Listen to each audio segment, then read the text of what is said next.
So this is Inside the Box podcast. This is an inside look on how we as creators and filmmakers are trying to forge a new path with our indie studio into the industry. Episode 1, here's a little roadmap for what we're doing today. We want to talk a little bit about what we're seeing in the industry as creatives and storytellers, but first we wanted to also give a little background on each of us, why people should listen to what we have to say. I think we're all people who don't like talking about the thing. We like doing the thing, but we've realized how much it helps us in our craft and also how much we've learned from other people. And so this podcast, and you guys can help me kind of paint this picture for people listening, is going to be, one part educational, talking about what we've learned about the craft, and one part behind the scenes, our projects, how we're packaging them, how we're, pitching them, producing them, post. And then also bring on the guests, that we work with, the high-level people from the streaming shows I've worked on, directors, people in the indie world, through all phases of production and financing and everything that goes into making TV and film. And so that's kind of a layout of the podcast. First part is, why should people listen to us? So we'll give a little background on who we are and how we got here. And I think, Katie, you're going to kick us off on that section. Wonderful. So I pass the ball to you. Well, thank you. I want to start with a disclaimer. We are recording this podcast in our warehouse. Ironically, we were shopping for new space during COVID, and we were looking for 10,000 square feet, and COVID had taken over the warehouse industry, and there was nothing in the 10 to 20,000 square feet, and we found this place at 30, and they were like, take it all or nothing. So we're sitting in a warehouse, which ended up being the right move. We now have a 10,000 square foot studio. And so I've got to give you a disclaimer because they're loud. They're building an entire bunker set over there. The Wayfinder season 2 is shooting their Utah unit right now. And their crew is prepping for the studio portion right now. So Wayfinder is an indie TV series on the Angel platform. Yep. Yeah. And they have season 1 up now, and season 2 is shooting right now. It should be live early next year. But it's a little bit chaotic, so you're going to hear some noise on the podcast because we are in an open loft, and outside our loft, we have the studio doors, which are wide open right now while they're hammering. And in the meantime, we also have our rental business, Enigma 3, which is filling grip, electric, and camera orders. And Paradox Post. And then Paradox Post is below us. We've got a whole hallway full of post team, and our production sits up here in the loft, and it is open and a little bit hot this summer. Yeah, so but it didn't always start this way, right? Mystery Box was pretty much founded when you, me, and Devin were sitting inside of his room, and we decided to come up with the name Mystery Box to call our production company straight out of college. You're sitting in like sad little college apartment in Devin's back room. But yeah, I'm gonna pass to Jacob. Do you want to start our backstory? Yeah, I think you kind of started it off really well. Like, how did we get here? How did we get to having the studio? How did we get to having a rental house? How did we get to have a post house? Mystery Box was founded about 15 years ago by you and me and one of our good friends, Devin Graham. And Devin Graham ended up leaving and kind of doing the YouTube stuff, but we kind of followed in his footsteps a little bit, and we started doing our own YouTube channel. We were the second people to ever post 4K video on YouTube. Devin would be a fun one to bring on just to talk about the YouTube world and his amazing career. Transformation, his career. Yeah, he'd be great. And that was what year? That was like 2010. No, 11. 12. We got married in 10, and then we took a trip to New Zealand. We're married, by the way. Yep. We always forget to tell people. We're not brother and sister. We took a trip to New Zealand, and we had just dumped all of our savings into a Red camera, and they're fairly new. And we shot New Zealand for fun in 4K. And we came home, and Jacob was like, you know what? I'm really inspired by Michael Choney, he did a talk down at NAB talking about how 4K, if we want 4K to come into fruition, that we have to be the spearhead for it. And so I was like, what the hell? Why don't we just upload this in 4K on YouTube? So Jacob locked himself in our second bedroom for weeks, and we processed the video, and over like 5 days of processing on YouTube, it went live. Yeah, and we never. I mean, it was almost about a year later that we actually saw it in 4K because we mastered it. We didn't have 4K. We couldn't afford the TV. Yeah, because we spent all the money on the camera. So you're just reading the metrics, the data. Well, you just like try to figure it out, and then forefront of 4K, forefront of YouTube, really cool.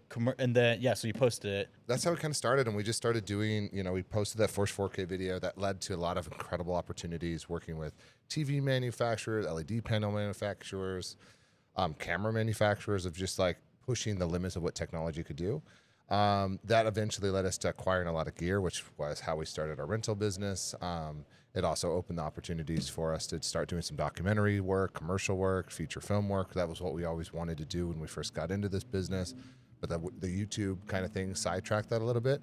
But it also became a great springboard, if you know, of how we got to do our first feature film. Well, and so that's a cool story. So we started our careers traveling around the world, and one of the places that invited us out was Uzbekistan.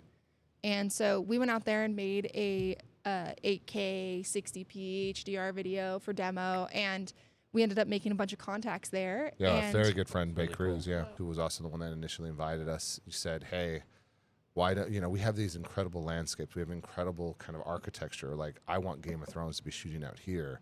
How do we show people the potential of this our region and the potential of the Uzbek people desire for filmmaking? Help me make a feature film. And so that led us to doing our first big narrative feature, which was Rise of the Conqueror, which was about the 14th century conqueror Tamerlane, which is Really their cool. national hero. Yeah. And we found private funding out of the region, and we independently produced that film. And we just finished distribution. It's now live on all platforms. Even So, YouTube, yeah. Heck, Rise of the Conqueror out now. hell yeah, let's go. So Yeah. yeah, that was, and it's a big movie. It's a historical war Yeah. action. It so was beautifully shot. Loved seeing it on the big screen. That's a whole episode too. Getting into how you guys did that, because it was really, the Q&A was really cool yeah, to hear about that. and it honestly just released. So please go watch it. Really cool. Yeah. But I mean, Absolutely. we I mean, wouldn't have that's gotten an that accomplishment. opportunity Yeah, plug it except for YouTube. Yeah. And I don't think people know what an incredible search engine it is. For sure. And it brought us a lot of really cool work. And we pivoted our careers into bigger and bigger projects, and we've been working on development. Recently, we were hired to create a writer's room for a series, and that is how we met Eric Phillips. Yeah, dude, so many interesting stories within that play-by-play, and we should do like a deep dive on some of those in future episodes. Yeah, I would just say anyone, if anyone wants to go deep dive into that, Yeah. leave it in the comments, Yes, and yes, we'll yes. just kind of talk more about Do those. people I think comment on podcasts? I think they do. Yeah, But yeah, again, I we mean, want to I- just be an open book. If you guys have questions, like, Yeah, please tell reach us out. what's Tell us what you interesting. want to learn. Totally. But we should Yeah. pivot to Eric. Eric's an incredibly talented writer and head of development here at Mystery Box. Yes. Eric, do some yes. humble bragging. Okay. I'll lead with the biggest brag, my theater degree. I started in theater in Utah. I started doing sketch comedy. That led me to LA, working and writing and performing at Improv Olympic, IO West is what we like to call it, Second City, UCB. Just learning the mechanics of story, learning from really great writers, actors, directors, mostly in stage and mostly in sketch. But I had read in Tina Fey's book Bossy Pants that translated to TV, and that was what I was interested in doing, was translating sort of the sketch world and all the things I was doing in that world to an actual career that could pay my bills. And so reading her book and reading Mindy Kaling's book, I just started to really identify that, like, what I really wanted to do was be a showrunner. I love film, love making movies, made a lot of movies growing up. In college, was directing and writing, doing all of our digital shorts similar to The Lonely Island and doing that thing. And, but it wasn't until I started to kind of look at, okay, how do I get inside of a writer's room, that I started to make sort of a career path. And I think, like, as we were talking earlier, like a lot of people love to know or want to know about how to break in. And so I was doing the same thing. I mean, like in 2013, when I moved to LA, I was researching how to get in a writer's room. I wish I would have found this podcast. I found an article that said someone wrote a blog, and I thank you whoever wrote it. I don't even remember. I found this blog post that was like, post-production works alongside the writer's room, like physically, and most of the time on the same timeline as networks and studios. And I thought, okay, well, if I can be around a writer's room, I can pitch, I can get to know executive producers and find my way into them. So can't get in a writer's room just yet, so I'm going to be one step out. We use my post-production skills of editing to get in. Got a job on America's Got Talent, editing at night from 6 p.m. to 6 a.m., and then I'd go wait tables at Olive Garden. I was writing on the side. I had a pilot that was a final draft, big break finalist, and that sort of created some momentum, or at least let me know that, okay, like, I have something here. I had a good sample. And then, from America's Got Talent, I met a producer who took me on to work on a pilot as a post-production coordinator. And so when I was there, I just was letting everybody know that I'm writing, and I was pitching all my stuff, and just trying to let everybody know what I wanted to do, as a writer. Eventually, I was on a post coordinator on a show called Defiance on Sci-Fi, and I brushed shoulders with Kevin Murphy, our showrunner. Great dude, brilliant dude. Wrote the musical Heathers. Reefer Madness, won a Tony for that. He's showrunner for Defiance. Desperate Housewives, just a great dude. And I just invited him to a musical I wrote called Fox News the Musical. And he was like, "Oh, that's cool." Or maybe it was Les Mis. I can't remember. There was a Hobbit mashup of Les Mis and the Hobbit musical that went to Comic-Con. He said, "Oh, I didn't know you were a writer." And I was like, "Yeah, come to my show." He's like, "Cool." So he listened to the songs from the musical, liked it, and then I sent him my pilot. And he said, "Hey, this is great. If I don't have another show coming up, but if I do, I'll let you know. You can be a writer's PA." And so I waited and kept writing, kept finding odd jobs, and then finally I got a 2-week stint on his AMC show. And then he said, "Hey, my friend just got a Netflix show, and they're looking for support staff in the writers' room. Go interview, but it's up to you." So I went and interviewed for that show. It's called Altered Carbon for Netflix, sort of ground zero of streaming. Such a good show. Super fun. Super fun. Great writers' room. I loved the book before I even got on that show. Oh, I didn't know it was a book before. Oh yeah, it's a good little neo-noir novella. Got in the writers' room and just sort of made myself useful, taking notes, script coordinating. Eventually pitched ideas. Eventually got in the room and started doing some writing as well. And then one of the executive producers on that show, on day one, he was like, "Hey, my inbox is open. If you want to send me a script, I'll read it right now. We're not in the room yet." And so it was literally day one on the show. And within a couple hours, he had my pilot in his inbox because I had been workshopping that, with stage readings with my friends. And so he read it. It just happened to be a superhero comedy. That executive producer went on to create Umbrella Academy. And we got to know and work really well together in the writer's room. And so he took me to Umbrella Academy. That's such a great example of being ready for the opportunity. Yes. You talk a lot about that, yeah. You honed that skill and you had assets available so that when the opportunity presented itself, you were ready to take the lead. Absolutely. It is crazy how many people find themselves in those opportunities and are not ready. And I was just like, I refuse to let that happen. And so, yeah, that's part of, we talk about when that door is open, be ready to step through it. And so, and it's also what's next. And so we went to Umbrella Academy and I just kept thinking about that and being ready for what's next and what I can present. And so, that's when I created a musical that had a pretty strong run in North Hollywood. But on Umbrella, another great writers' room. It was the Fargo writers and a lot of the Daredevil writers from Marvel. And then 2 of those executive producers went on to create For All Mankind for Apple TV with Ron Moore. And that was an absolute gift to work on. Was on that for 4 seasons after I wrote on Umbrella Academy and produced on Umbrella Academy. The interesting thing is in the streamer world, there's such a big gap between seasons. And I know everyone's griping about.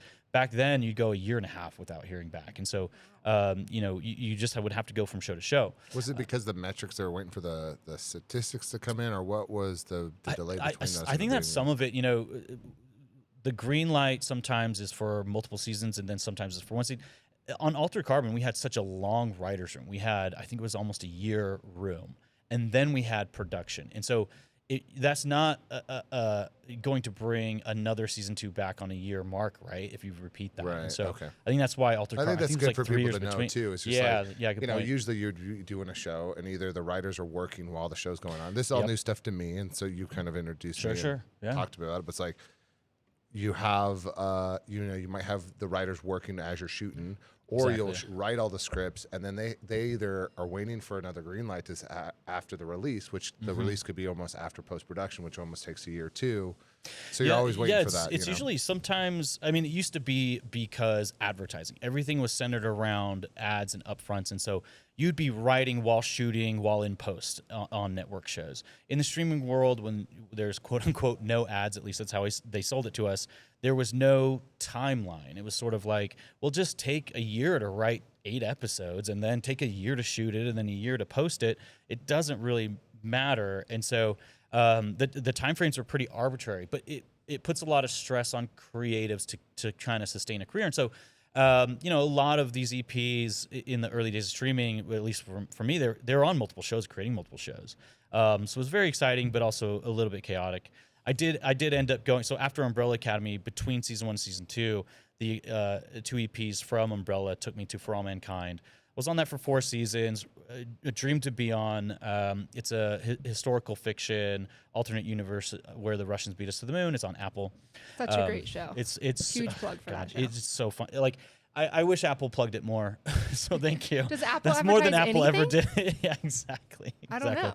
Oh my God. Yeah, there's all these hidden gems. I love Apple. It was great working with Apple. Great studio. And working with Ron Moore, the other showrunner, he's like an idol of mine. I mean, Battlestar Galactica was one of my all-time favorite shows. I think 33, that pilot is one of the greatest pilots ever written, sci-fi or not. And I actually got to pick his brain about that pilot, which is really cool. And so yeah, I just got to learn the ins and outs and nuts and bolts of writing episodic television from so many great writers, so many great producers, and really wanting a place to sort of take all of that experience, all that that knowledge, and be able to plug it into like stories that I'm passionate about. And so yeah, after that, you know, the strikes came along, and you know, we're all apprised of that. And in sort of post-strike world, I think everyone has been feeling, and this might transition us into talking about sort of like what we're seeing in the state of industry, at least from, you know, our vantage point. In what I was feeling was it was really hard to sell a show, to get new projects off the ground, and that streamers and studios were very risk averse. And there was sort of like a boom and bust that had happened in streaming, and I think we're sort of still living in the bust. But what I liked is that there were these new sort of pathways being forged, new things popping up, independent financing in TV, independently financing film, and YouTube was, you know, beating all the streamers in minutes watched. And so when I got contacted about a mini room doing comedy in Utah, and you know, you guys are a signatory, and I'm like, okay, this is interesting. This is something that's outside the capital I industry, where I can take the craft that I've learned and do it in a way that like gets me, you know, where I want to go, but also do something with people that I like and have more creative control, and just do it in a sustainable way. And so, yeah, so that mini room was awesome. It was a development room for a comedy, you know, a show that we have right now that we're pitching with that partner. And yeah, like I think it became pretty apparent that we're trying to go to the same place, go in the same direction, and sort of build a playground in my mind for sustainable storytelling. And you guys can talk a little bit more about, like, you know, your end of that and where you guys want to go with it. But for me, and that's sort of what I was seeing, you know, post strike is just no development, no risk taking. A lot of people are worried about keeping their jobs, and so finding a way to sort of do what I love in a sustainable way was really what I was looking for. And I think that, you know, that's where we're kind of at too, is we've done a few feature films, we've done a few documentaries, we've done tons of commercials, we've done all that kind of stuff. And what we've really noticed right off the bat was we just have to create our own opportunities. And I think that's what the industry is kind of pushing towards anyways, is more creator-based content. And we're at the frontier of that. I mean, well, yeah, well said. And when you talk about sort of lowercase I indie industry, right? Like, there's a lot of interesting things happening with Angel Studios. You know, right here in our backyard, they've been able to forge a new economic path to creating stuff that is very that serves an audience in a very direct way, in a way that is, you know, well crafted by that creator, because that creator has control, you know, over that product. And so I don't know. I think, like, as we brush shoulders with a lot of these people in the indie market, like, there's so many lessons to be learned about what they're doing. And then, as you said, capital I industry. Okay, what are the best practices? How do you run a writer's room? How do you combine, you know, those skills? And I think, like, it's probably not this podcast, but we do want to, like, drill down into, like, okay, how does a good writer's room work? Like, what advising from the Ron Moores and from the Garrett Lerners and from and I'm that's so excited kinda, for those. Yeah, and that's kind of what we noticed, Katie and I, and that's why we were so excited to have you on board and partner with you, is because one of the things we had is, like, YouTube created this creator universe, right? I mean, Katie and I were both trained we went to film school, but we were really focused on more of the feature film kind of pathways, right? And so I think there's a lot of these upcoming kind of filmmakers, and that's why we started this show, because we're learning it alongside everyone else. Is, you know, now that tools are so accessible, and you can make a movie that looks like $20 million, but with a $2,000 budget. Yeah. what we realize is we need to start learning from the capital I industry about how to do things correctly to make sure our stories are strong. They're servicing the audience well.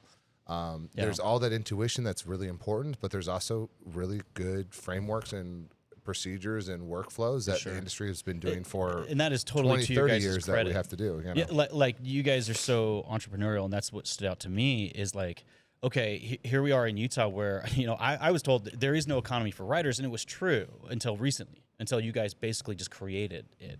And what's cool is like being able to bring a project and say, okay, maybe this isn't a $100 million TV show. Maybe this isn't maybe this is a scripted podcast, and we create a following. We go to YouTube, and we bring talent that just want to play, want to write, want to act, and lend their talents to something that just sustains and pays their bills. And then if it becomes something bigger, great. But like, I love the commitment to the entrepreneurial side of things and the development side of things and taking risks. And I think that is an incubator that I do not see a lot in the capital I or in in the independent world. And so I think combining that with the ability to as you said, craft good stories, I think that is the strength that we're looking for. I think the crazy thing about film is there's like no one avenue to create anything. Yeah. I remember graduating from film school and being like, cool, now I have a degree, what's next? And I called a bunch of producers and I was like, what's the next step? And they was like, well, there's like about 10 different ladders. Which one do you want to work on? And everyone got here differently. And so I feel like it's the same across the board. Everyone makes creative differently, and everyone gets to the end differently. And I feel like that's kind of the fun part. I think also of this podcast is getting to talk to people and like, how did you get here? What did you make last? And how did that get distributed? And how did you get it made? Yeah. Because literally every project is different. There's not a great cookie cutter example. And in the indie world, there are some incredibly hilarious stories about what happened and how we got and that's where. what's so great is every story is not like, I've never met somebody that said I repeated and I followed the steps that this guy did and I got to the same spot. Right. What it always is I paved my own path, and I think that's what's interesting. You have to also embrace the fact that you don't know anything and that you're going to have to do it on your own a little bit. And that's what we want to do too with this podcast. It's just like, we'll be open. Hopefully you guys are also kind of engaged with us and we kind of talk through and we bring on guests and we all kind of explore these ideas together. Yeah. So that you can feel confident that you carving your own path is the right way of going about this, not trying to follow a set of rules or guidelines. I think like, here's a little play-by-play of what we're up to, right? Yeah. Like, I mean, what we're up to is we have some indie packages as far as TV shows go. We have one package right now that has. Should we? I mean, I think it's okay to name him. Yeah, because he'll probably be on the pod. Tony Yeah. Hale. We have a TV series with Tony Hale attached that we are in actively pitching to streamers. Called My Friend Bigfoot. My Friend Bigfoot. Bigfoot. It's about a park Should we ranger do who it? becomes Okay, let's do it. best Yes, friend let's with do it. Bigfoot. Let's pitch. I mean, I think this is the thing is. I It's think our there's podcast. no smokes There are and no mirrors. rules, right? Yeah. I know. I'm just like, how do we? Yeah. No, you're right. My Friend Bigfoot, park ranger, discovers Bigfoot, lonely guy, and he is in the middle of a murder investigation in a state park. Tony Hale plays someone who meets his best friend, and he just happens to be a mythical apex predator. Yep. The question is, do I tell people in the middle of this murder investigation or not? It's very Widow's Bay meets X-Files, and it's a really fun vehicle for Tony Hale, and we're excited. So that is one project that we're pitching right now. And I think another project we're working on is American Corridors, which is we're going to start off with a podcast. I think, again, you guys are going to just kind of see us also probably put mud on our face. We might fail at some of these ideas. But I think what we're trying to do is also just kind of explore opportunities. We thought, well, like let's start a podcast. Sometimes filmmaking is expensive, regardless of whatever, regardless if the tools are more accessible. It just some things become more heavy laden. So we're like, well, let's do a podcast. Let's explore the American corridors and tell of paranormal activities because there's thousands of them. Yes. And it's a fun podcast that you can listen to while you're driving down the I-5 or the I-15 or across the Route 66. And if it's a fiction story, they're considered audio dramas. They're audio dramas. But it's fictional, but we're basing them on real paranormal events or stuff. So different new town, new lore from that town, new stranger with a story to tell you about that lore. and it all sort of adds up to a lightly serialized story, sort of a supernatural-esque type vibe. But yeah, scripted podcast, because like you said, that tended to lean into that format, and so that's one thing. Tamerlane, I mean, you guys have talked about that feature film, Rise of the Conqueror. We're developing it into a TV series right now. We have some really great partners. I can't share those names, but we have some really good partners that are overseas and in the States that have been really helpful, and we're going to work through that with them. So that's another model we're testing, is taking a feature film and turning it into a TV series. But yeah, I mean, as far as the slate goes, it's like, indie TV packages. It's, scripted audio dramas that we're doing with writers and actors from, that I've worked with in relationships I have. And then the feature film that you guys are doing, direct to YouTube stuff. We're exploring VR storytelling, both in fiction and nonfiction. And so there's a lot of projects in the works. Would it be safe to say too, we're not just filmmakers. I think we can just say we're storytellers. Storytellers, yeah. And sometimes mercenaries. Yeah, there you go. Can I interject with the craziest phone call I got this weekend? So our company's called Mystery Box, which when we named our company, we are aware. It didn't exist, but now video games have something called a mystery box inside of them. And so it's very common. Oh boy. So anyway, and now you can buy mystery boxes online, and it's a surprise. You get a box mailed to you. It's a surprise what's inside. And usually it's garbage. But you always have the hope that there's an iPhone 17 or whatever else that comes into it. Yeah. So it's like a mystery box roulette that they. Okay. Yes, this is the thing. I get a phone call this weekend, and I pick up the phone, and it's this woman, and she goes, "I'm 81, and I just can't use the internet very well, and I want to place an order for a mystery box, but can you take it over the phone?" Did she explain? Was it for her or was it for somebody else? I don't know. And I'm like, "I'm so sorry. You have the wrong company. We make movies." And she was like, "Oh, I need money. Can I be in them?" Oh my God. And I was like, "You're like, yes, this is exactly how it happens. I don't think this is the money maker you want." And she goes, "Well, unless it's like..."